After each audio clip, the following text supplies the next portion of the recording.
नमस्कार दोस्तों। तो आइए आज हम कक्षा 8वीं का सामाजिक विज्ञान का पेपर देखने वाले हैं। वार्षिक परीक्षा और अर्धवार्षिक परीक्षा दोनों के लिए बहुत बहुत महत्वपूर्ण ये पेपर होने वाला है। दोस्तों कठिन मेहनत के बाद में आपके लिए पेपर बनाया गया और कहीं ना कहीं आपके एग्ज़ाम के लिए बहुत बहुत महत्वपूर्ण है। कैसे? देखो, आपको पता है कि 4 पेपर आपको दिए जाएंगे, प्रत्येक सब्जेक्ट के 4 पेपर दिए जाएंगे। तो मैं ये नहीं कहूँगा कि इन्हीं में से सारे के सारे प्रश्न आएंगे, नहीं। 4 पेपर दिए जाएंगे, आपको यूट्यूब पर हल करवाए जाएंगे और चारों में से आपका पेपर बनेगा। ये बिल्कुल संभवतः मैं आपको बोल सकता हूँ कि रियल में आपके लिए चारों के चारों मॉडल पेपर बेहतरीन होने वाले हैं। तो चलिए, आप इस मॉडल पेपर के एंड तक जुड़े रहिएगा। जो महत्वपूर्ण सवाल होंगे वो मैं आपको साथ साथ में बताऊंगा और हूबहू पेपर ऐसा का ऐसा ही आपके पेपर में आपका पेपर आएगा, यूं का यूं। ठीक है। निम्नलिखित प्रश्नों के उत्तर कोष्टक में लिखने हैं आपको। ठीक है। तो देखिए, रॉबर्ट क्लाइव जो है आपका, यहाँ पे सवाल है कि आपका वायसराय, पहला वायसराय कौन सा था? तो वारेन हेस्टिंग था। ठीक है। उसके बाद वर्ली विद्रोह कहाँ हुआ था? तो ये हुआ था आपके महाराष्ट्र में हुआ था। ब्रह्म समाज की स्थापना किसने की थी? तो इसमें आपका सही आंसर आपका था राजा राम मोहन राय। उसके बाद में प्राकृतिक संसाधनों में सम्मिलित है। तो याद रखना, प्राकृतिक संसाधनों में जल भी है, खनिज भी है, मृदा भी है ना। उसके बाद में कौन से ग्रह को जल ग्रह कहते हैं? कौन से ग्रह को जल ग्रह भी कहते हैं? तो पृथ्वी को कहा जाता है। ऑप्शन बी आपका सही आंसर है। निम्न में से कौन सा ऊर्जा का गैर परंपरागत स्रोत है? पवन ऊर्जा, ज्वारी ऊर्जा और सौर ऊर्जा, ये सारे के सारे क्या है? गैर परंपरागत है, परंपरागत नहीं है। भारत में कितनी स्तरीय शासन व्यवस्था है? भारत में त्रिस्तरीय शासन व्यवस्था है। तो आपका सही आंसर होगा ऑप्शन सी। जलियांवाला बाग हत्याकांड कहाँ हुआ था? तो ऑप्शन ए आपका सही आंसर होगा, अमृतसर में। जलियांवाला बाग हत्याकांड कहाँ हुआ था? तो अमृतसर में हुआ था 1919 में, 13 अप्रैल को। अगला सवाल है, संविधान के किस अनुच्छेद में जीवन के अधिकार का आश्वासन दिया गया है? तो यहाँ पे आपका सही आंसर है अनुच्छेद 21। आदिवासियों की अधिक जनसंख्या वाला जो राज्य है वो कौन सा है? तो हम कहेंगे कि छत्तीसगढ़ है, यानी ऑप्शन ए आपका सही आंसर है। नेक्स्ट सवाल है कि राजस्थान के 1857 की क्रांति के समय कितनी छावनियाँ थी? तो आप बेशक बता पाएंगे कि 6 छावनियाँ थी, है ना। और 3 ठिकाने थे, 19 रियासतें थी। किस राजपूत राज्य के विरोध के कारण सिरोही से अंग्रेजों की तत्काल संधि नहीं हो सकी? वह कौन सा था? तो उस समय मारवाड़ राज्य था। तो यहाँ पे ऑप्शन बी आंसर होगा, जो कि सिरोही का सबसे लास्ट में संधि हुई थी अंग्रेजों से। राजस्थान में न्यूनतम लिंगानुपात किस जिले में? तो यहाँ पे आपका सही आंसर है इनमें से धौलपुर है। हालांकि वो कहाँ पे है? वो तो जोधपुर का है, सॉरी डूंगरपुर का है, लेकिन इसमें ऑप्शन के अकॉर्डिंग आपका धौलपुर होगा। आयुष्मान भारत का संबंध किस क्षेत्र से है? तो स्वास्थ्य से है आयुष्मान भारत का संबंध। नेक्स्ट सवाल है, कुल 15 सवाल आपको ऑब्जेक्टिव टाइप में पूछे जाते हैं। तो ग्राम पंचायत का प्रमुख क्या कहलाता है? तो जिला प्रमुख कहलाता है। ग्राम पंचायत का प्रमुख, ग्राम पंचायत का प्रमुख, सॉरी सरपंच कहलाता है, मैंने सही से नहीं पढ़ा। तो यहाँ पे आपको रिक्त स्थान की पूर्ति करनी है, और वो कैसे, ये आप देख पा रहे हैं यहाँ पे। सही विकल्प चुनकर रिक्त स्थान भरिए। झूम खेती में बीज बोने के तरीके को चित्राना कहा जाता है। यहाँ पे चित्राना आपका सही आंसर होगा। हैदर अली और टीपू सुल्तान कहाँ के शासक थे? तो मैसूर के शासक थे हैदर अली, उसके बाद टीपू सुल्तान हुआ था। ठीक है। उसके बाद में सवाल है आपका, धर्म को राज्य से अलग रखने की अवधारणा को धर्मनिरपेक्षता कहा जाता है। और अगला सवाल है 4 नंबर की, वर्ष 2006 से घरेलू हिंसा महिला सुरक्षा कानून लाया गया। तो घरेलू हिंसा महिला सुरक्षा कानून कब लाया गया है? 2006 में। तो ये रेड रेड जो करे हुए हैं ये आपके सही आंसर है। ग्रामीण क्षेत्र में पक्के मकान उपलब्ध कराने का मुख्य उद्देश्य क्या है? तो उस योजना का नाम क्या है? मुख्य उद्देश्य जो है उस योजना का नाम है प्रधानमंत्री आवास। ठीक है। कुंभलगढ़ दुर्ग के कटारगढ़ में महाराणा प्रताप का जन्म हुआ था। ठीक है। कटारगढ़ जो है, कटारगढ़ में भी कौन सा एक महल है? बादल महल में। नेक्स्ट सवाल है, वायु तथा जल के द्वारा ऊपरी मृदा का क्षरण होता है, उसे अपर्दन कहा जाता है। ठीक है। ऑप्शन जो है अपर्दन आपका सही आंसर होगा। कोयले से प्राप्त विद्युत को तापीय ऊर्जा कहा जाता है। कोयले से प्राप्त विद्युत को तापीय ऊर्जा कहा जाता है। आगे सवाल जो है आपको पूछा जा रहा है कि वाक्यों को पढ़कर सही और गलत में आपको आंसर देने हैं। जो मैंने आपको बताया हूबहू इसी प्रकार का आपको पेपर पूछा जाएगा, तो आपको बेहतर तरीके से जो है अच्छे से पढ़ लेना है, उसके बाद आंसर देना है। एक बार अगर समझ नहीं आए तो दूसरी बार पढ़ लेना है। देखिए, कह रहा है कि नील की कटाई के बाद धान की खेती की जा सकती थी। बिल्कुल गलत बात है, ये आपने पाठ तो पढ़ा ही होगा, है ना। आर्य समाज की स्थापना करने वाले स्वामी दयानंद सरस्वती ने भी विधवा विवाह का समर्थन किया। विधवा, बिल्कुल सही बात है। भारत में प्रति व्यक्ति जल की उपलब्धता कम हो रही है, ये भी सही बात है। हमारा देश भारत 26 जनवरी 1950 को आज़ाद हुआ, ये गलत बात है। 15 अगस्त को आज़ाद हुआ, है ना। और आरोपी के दोषी पाए जाने पर न्यायाधीश उसे सजा सुनाते हैं, बिल्कुल सही बात है। आदिवासियों का यह जनजातीय धर्म होता है, गलत बात है। जनजातीय धर्म होता है ऐसा कुछ नहीं। नेक्स्ट सवाल है, राजस्थान में 1857 ईस्वी की क्रांति का शुभारंभ 28 मई को हुआ, तो ये बिल्कुल सही बात है, नशीराबाद से हुआ था। स्तंभ ए को स्तंभ ब से आपको मिलान करता है, ये चौथा सवाल है। ये भी आपके एक नंबर के सवाल है।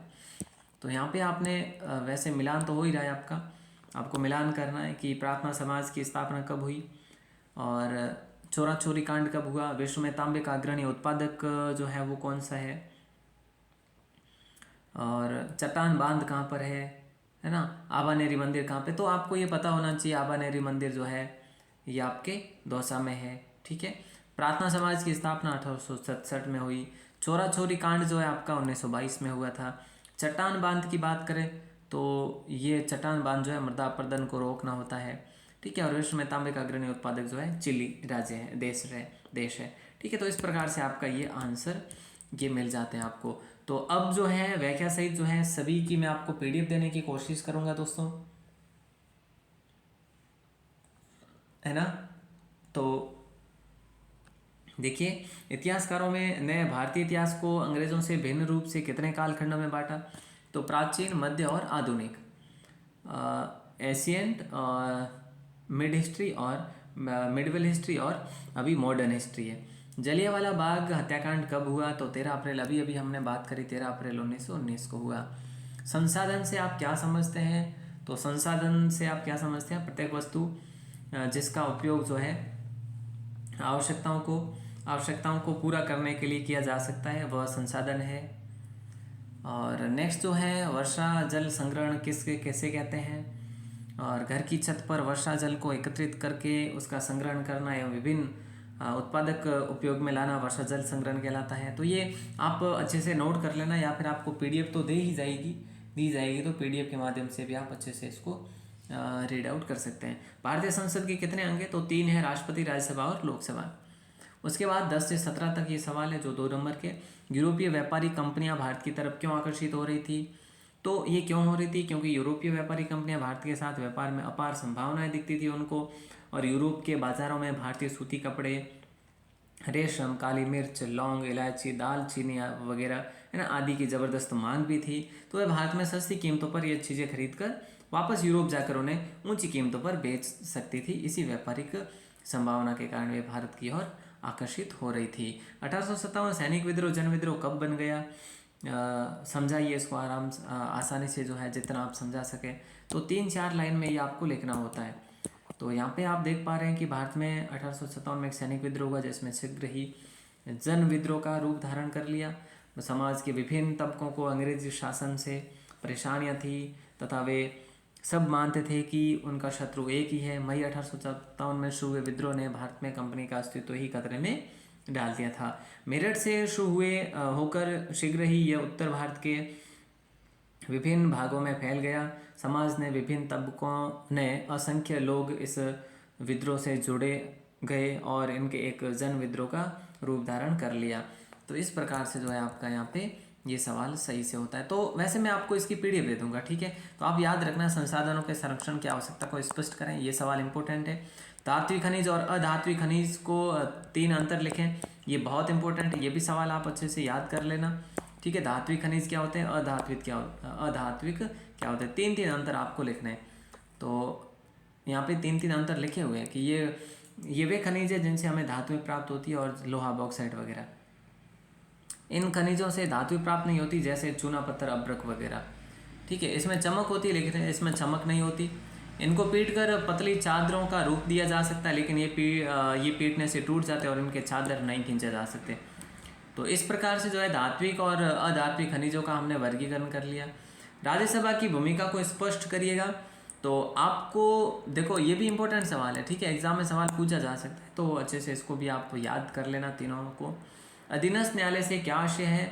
राजस्थान के मानचित्र में निम्न स्थानों को दर्शाना है। और तो अधीनस्थ न्यायालय से क्या आशय, ये आपको अच्छे से देखना है। राजस्थान के मानचित्र में निम्न स्थानों को दर्शाना है, जैसे श्री गंगानगर कहाँ है, जयपुर कहाँ है, उदयपुर कहाँ है, बांसवाड़ा कहाँ है, दौसा कहाँ है। तो ये भी आपको जिला जो है अच्छे से भरना आना चाहिए, नहीं तो आप ये सवाल कर ही नहीं पाएंगे, बहुत मुश्किल होता है वो। और अगला जो है साइबर सुरक्षा हमले के 2 प्रकारों का वर्णन आपको करना है। तो एक तो मालवेयर होता है, एक है जो रैंसमवेयर होता है, ठीक है, एक फर्मवेयर भी होता है वैसे, लेकिन आप दोनों को है जो अच्छे से देख सकते हैं। गांधी जी ने असहयोग आंदोलन क्यों चलाया और इस आंदोलन के दौरान क्या कार्य किए, या बंगाल विभाजन पर एक लेख लिखें। तो मैं कहूँगा आपको ये बंगाल विभाजन पर एक लेख, ये बहुत बहुत इंपॉर्टेंट सवाल है, और इसको आप अच्छे से देखो, मैं जो इम्पोर्टेंट बता रहा हूँ वो आप लिखते रहना, हो सकता है सीधा एग्ज़ाम में पूछ ही लिया जाए एग्ज़ाम में सवाल, ठीक है। और ये आंदोलन वाला है यहाँ पे, तो आंसर आपके लिए। और नेक्स्ट जो है कृषि किसे कहते हैं, कृषि के विभिन्न प्रकारों को स्पष्ट करना है। और भूस्खलन किसे कहते हैं, इसे रोकने पर विधियों को स्पष्ट करना है। तो यहाँ पे आपको आपके लिए जो इजी रहेगा वो रहेगा कृषि। तो कृषि का आप याद कर लेना इसको, इम्पोर्टेंट सवाल है ये भी। और अगर आप भूस्खलन याद करें तो भी ठीक है, इन दोनों में से आप एक याद कर लेना, कोई सा भी आपको सवाल देखने को मिल ही जाएगा। ये अगर नहीं कर सको तो कोई बात नहीं, ये तो ज़रूर कर ही लेना भूस्खलन का, क्योंकि इसका आपको आंसर यहीं पे देखने को मिल रहा है, ठीक है। भारतीय संविधान के मुख्य लक्षणों की विवेचना आपको करनी है, या भारतीय संविधान में उल्लिखित मौलिक अधिकारों का वर्णन करना है। तो मैं कहूँगा कि प्रमुख लक्षण जो है वो करो, या फिर मौलिक अधिकार। अगर आपके पास हल पुस्तिका है तो आप फिर मौलिक अधिकार याद करो, है ना। ये सवाल इम्पोर्टेंट है, ये बहुत बहुत इंपॉर्टेंट है सवाल, और एग्जाम में प्रबल संभावना लग रही है। नेक्स्ट है राजस्थान का एकीकरण और जटिल और सुनिधिपूर्ण प्रक्रिया थी, क्यों, और 1857 की क्रांति का कारण। मैं ये कहूँगा 1857 की क्रांति का कारण आपको अपनी हल पुस्तिका, जो भी आपके पास किताबों की हल पुस्तिका है, किसी भी प्रकार की, चाहे आरबीडी हो या फिर आपके पास संजीव की हो या एक्सीलेंट की हो, जो भी हो, उनमें से इसको आप अच्छे से याद कर लेना। 1857 की क्रांति के कारणों की विवेचना आपको करनी, कारण ज़्यादा नहीं लिखना है, थोड़े से कारण लिखने हैं, ठीक है। तो इस प्रकार से आपका ये सामाजिक विज्ञान का पहला पेपर जो है पूर्णतः हल होता है। और इसको डाउनलोड करने का लिंक मैंने आपको बताया भी है कि आपको क्या करना है, गूगल में जाना है, ठीक है। गूगल में जाने के बाद में आपको क्या करना है, टाइप करना है राजस्थान क्लासेज। जैसे ही मैंने आपको बताया कि आप राजस्थान क्लासेज टाइप करोगे, ठीक है, राजस्थान क्लासेज टाइप कर लोगे, उसके बाद में देखो थोड़ा सा टाइम लग रहा है यहाँ पे, देखो आपने लिखा RAJAS राजस्थान क्लासेज, टाइप करके सर्च करोगे तो उसके बाद आपको पहली लाइन ऐसे मिलेगी, राजस्थान क्लासेज EDU। यहाँ पे आप क्लिक कर लेना। क्लिक करने के तत्पश्चात आपके सामने ये आपको बॉक्स देखने को मिल जाएगा, सेक्शन अर्धवार्षिक वार्षिक परीक्षा कक्षा 5वीं से 12वीं तक, जैसे आप अच्छे से देख सकते हैं, ठीक है। जैसे थोड़ा स्क्रॉल करेंगे तो नीचे आपको कक्षा 10 का, कक्षा 8वीं का, कक्षा 5वीं का, आप व्हाट्सएप ग्रुप को भी ज्वाइन कर सकते हैं, यहाँ पे ये लिंक दिया हुआ है, यहाँ पे क्लिक करके भी, ठीक है। और आप यहाँ पर क्लिक करके कक्षा 8वीं के सारे पेपर डाउनलोड कर सकते हैं बेशक, ठीक है, कोई शुल्क नहीं है, जो कि आपके लिए यूट्यूब की क्लास के पहली बार PDF जो है, यूट्यूब मॉडल पेपर के पहली बार PDF अगर मिल रहे हैं तो सिर्फ और सिर्फ RBSc मास्टर से ही मिल रहे हैं। तो ज़रूर से ज़रूर इसको डाउनलोड करिएगा। All the best. और पहली बार हो चैनल पर तो सब्सक्राइब ज़रूर करें, और अपने दोस्तों के साथ इस मॉडल पेपर को शेयर ज़रूर करें, ताकि वे भी इसको डाउनलोड कर सकें और देख सकें। धन्यवाद।